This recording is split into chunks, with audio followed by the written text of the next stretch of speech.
Jordan. Jordan is surrounded by nations like Syria, Saudi Arabia, Iraq, and Israel. Jordan has a reputation for being more liberal, progressive, and safe than some of its neighbors while being geographically located in the Middle East. It is therefore the perfect place to travel to if you want to learn more about this region of the world.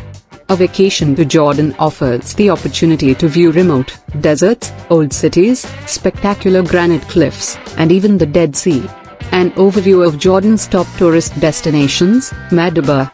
Madaba, a little town renowned for its historic art and religious architecture, is located just south of the capital.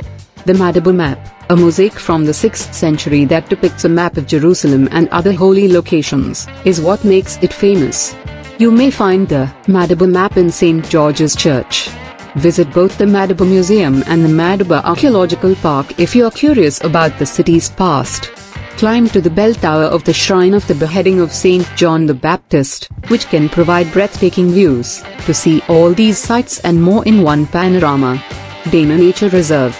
The Dana Nature Reserve is unquestionably one of the best locations in Jordan for scenery and the possibility to go hiking outside. If you prefer to stay overnight, your base will be the 15th century village of Dana, which has mainly been preserved and has a few places to stay and eat. Hiking through the reserve's slot canyons and valleys is the main draw for tourists visiting the Dana Nature Reserve. The surroundings are stunning and unspoiled, making for some spectacular views and fantastic photo opportunity. Aqaba. Jordan's lone waterfront, aside from the Dead Sea, is in Aqaba, the only port city in the country. Aqaba has traditionally been a significant travel hub for the nation and is frequently referred to as the Red Sea's window. You can visit the Aqaba fort from the 14th century or stay in opulent, 5-star resorts that are among the greatest in the world in Aqaba because of its distinctive blend of the old and the new.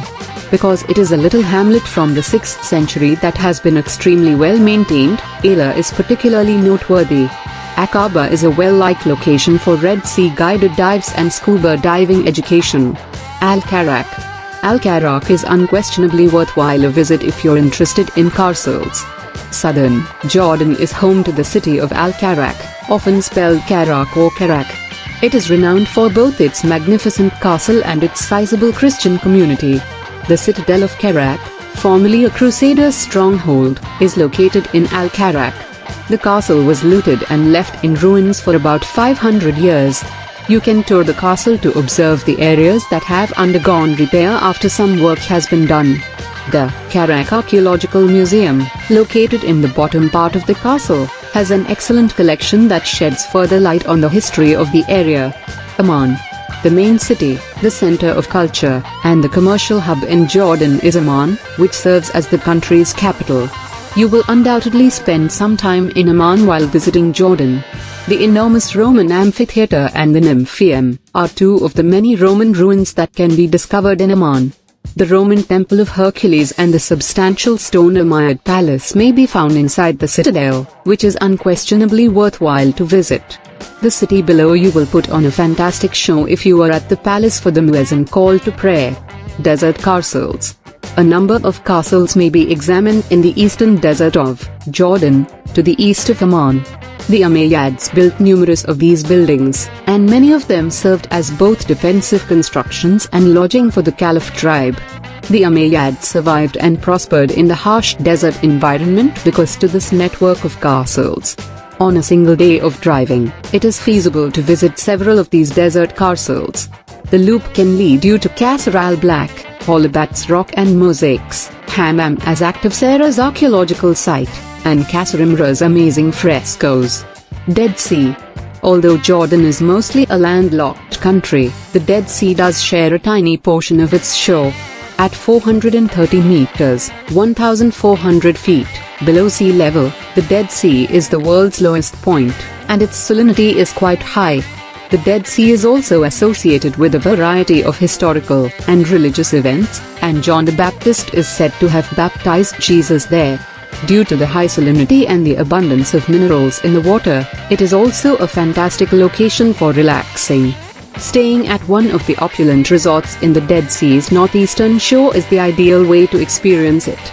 Here, you can unwind with a spa treatment, observe the sunset over the sea, and perhaps catch a glimpse of Jerusalem at night. Jerash. Many people envision locations in Europe when they think about Roman ruins. However, Jerash is home to a magnificent array of Greco-Roman remains. Hadrian's Arch, which was built in the 2nd century, and the Hippodrome, which holds the distinction of being one of the smallest Roman hippodromes ever built, are just a couple of the attractions that can be seen while touring Jerash today. The Jerash Archaeological Museum, which has a fantastic collection of antiquities and does a fantastic job of illustrating the emergence and growth of the settlement of Jerash in earlier centuries, is an excellent spot to start your time in Jerash. Wadi Rum. Wadi Rum is a desert valley in southern Jordan that is renowned for its magnificent vistas. This remote, desert area has no permanent settlements. However, Bedouins and nomadic tribes do periodically travel through. Wadi Rum features sandstone mountains and enormous granite cliffs, although dunes are typically associated with deserts. Natural features, rock formations, and unusual sand or rock colors make up many of Wadi Rum's top attractions. For instance, seeing the Amfrat Rock Bridge in person is simply amazing. Numerous science fiction movies, like The Martian, have recreated the red planet here thanks to the region's peculiar reddish-orange hues, which give the place an alien feel. Since Lawrence of Arabia spent time in Wadi Rum, you can take tours of locations like his home and Lawrence's Spring. Petra. The ancient city of Petra, which is currently one of the new 7 wonders of the world, is the best destination to visit in Jordan. Petra, sometimes referred to as the Red City or the Rose City, was formerly the seat of the Nabatean kingdom before joining the Roman Empire. The village was left uninhabited and forgotten by the West for many years before it was found in the 19th century. Visitors can now see the historic archaeological park in Petra by passing via the Sikh Sandstone Canyon. The beautiful treasury, which was likely not a treasury but rather a shrine or a royal mausoleum, is located after the Sikh. The Roman theatre, the monastery, and the Street of Facade, a vast canyon surrounded by the facades of many tombs, are 3 further noteworthy ruins. Hike to the mountain of Erin to see the most breathtaking views of Petra and its incredible rock-cut structure.